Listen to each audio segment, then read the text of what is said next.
So here's my kitchen so far. This is really my main job. I'll show pictures of what it used to look like. We've swapped out the cabinets. We're still staining the doors and sealing them, and painting, and renovating what used to look like a 1950s diner. Here are some supplies for soap making. Here are the molds, cutting blade. This is what the blocks will look like. This is a coffee infused soap that I made. You can also buy your lye straight from pretty much any store. I buy on Amazon. It just comes quickly to me. Just mix it with water. But different oils, your essential oils for your scents, whatever you're making. And even orange peel, depending on what you want to put into it. You can do almost anything. So, hello everyone. We're at the farm where I usually buy my meat. They like to raise cows, and in the soap making video, tallow is an important ingredient in soap. Tallow comes from the nice fat that's around the organs of a cow. So today we're going to collect our own tallow. Everybody ready?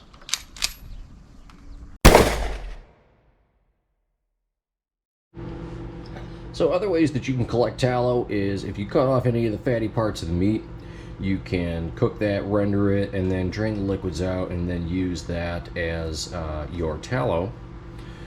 This is bone-in ribeye. It's not very fatty. It's kind of more marbled than anything, but some other ways you can get tallow, just so you know you're not wasting any parts of the animal when you are eating.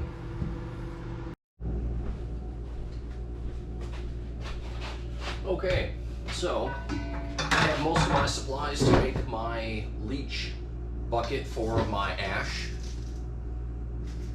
So the point will be to take a bucket that will be able to carry the ash. What is it called? HDPE bucket, approved for lye.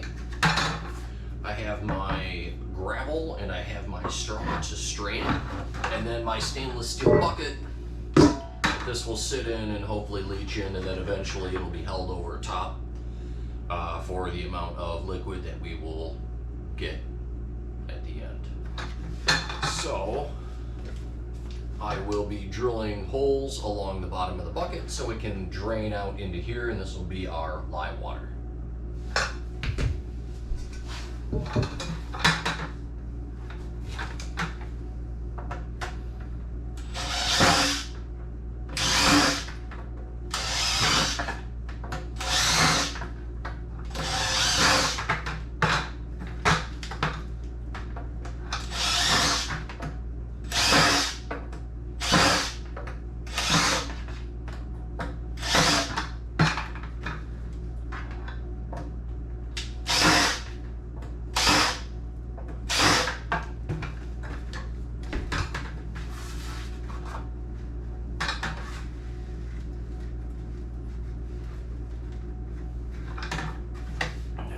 Holes in our bucket.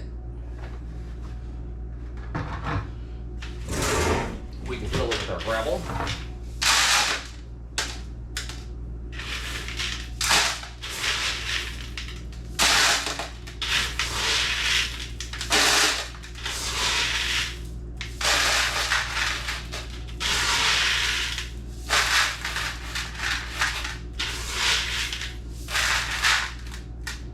Really just enough to cover the bottom of it, so it's not very deep. And then we're going to put a layer of our chopped straw here.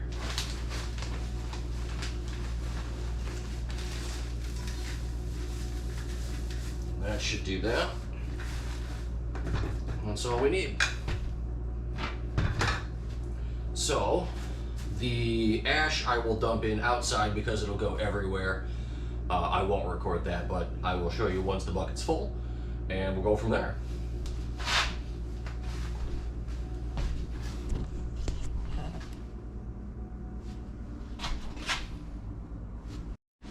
So now we have our ash in our bucket, and I'm going to boil some rainwater and start pouring it in. All right, so I have my leaching station set up. I have my rainwater that I'm boiling. Recipes don't specifically ask for boiling water. However, I feel like the reaction will be better and hopefully this won't take quite as long. So what's gonna happen, I'm going to obviously pour the boiling water into here. It should drain through the ash, taking the potassium out and depositing the water down to the bottom of my bucket for my lye water. Let's get this guy.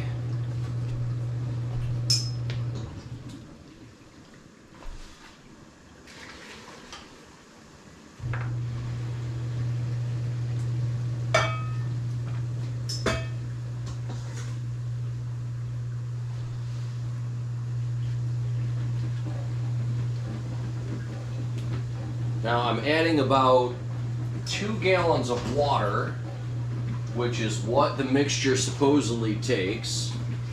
If it doesn't work, well, you know, I'll just blame science. It's clearly not my fault.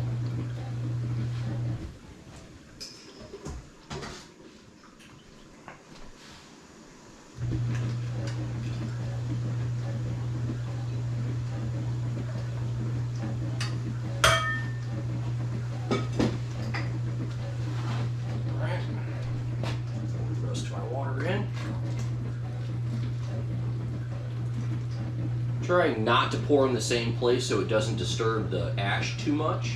It's been compacted into the bottom, but still.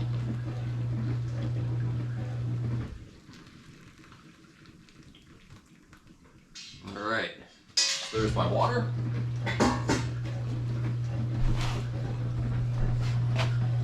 I should not have a lot of chunks of black pieces of wood floating in here, all this carbon. But I was too lazy to clean it out, so we're gonna see what happens anyway. So I'm gonna leave the camera here, and hopefully you guys will be able to see this thing start cooking in several hours.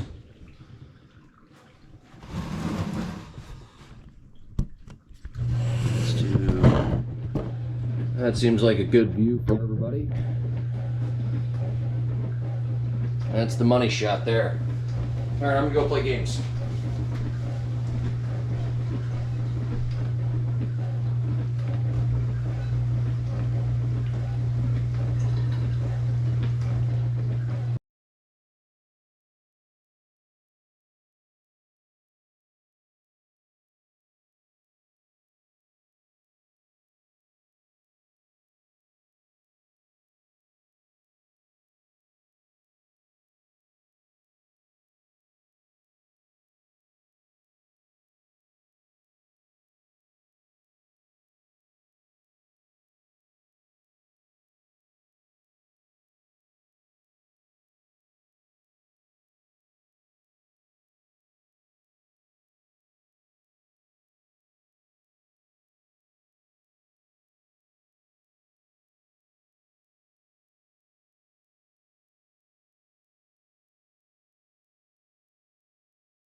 Making soap at home allows you to use ingredients that would normally be thrown out. I burn hardwood in my smoker and my grill, often choosing a grill over my stove year-round. Orange and lemon peels, coffee, lavender from the garden can all be used in soap making. I personally enjoy soap making at home because I remember when soap companies distributed microplastic style soaps meant to exfoliate skin.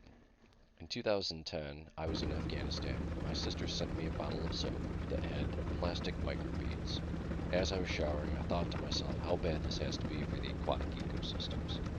Flash forward 5 years, and Congress passed the Microbeads Free Water Act of 2015, giving companies about 3 to 4 years to get them off the market.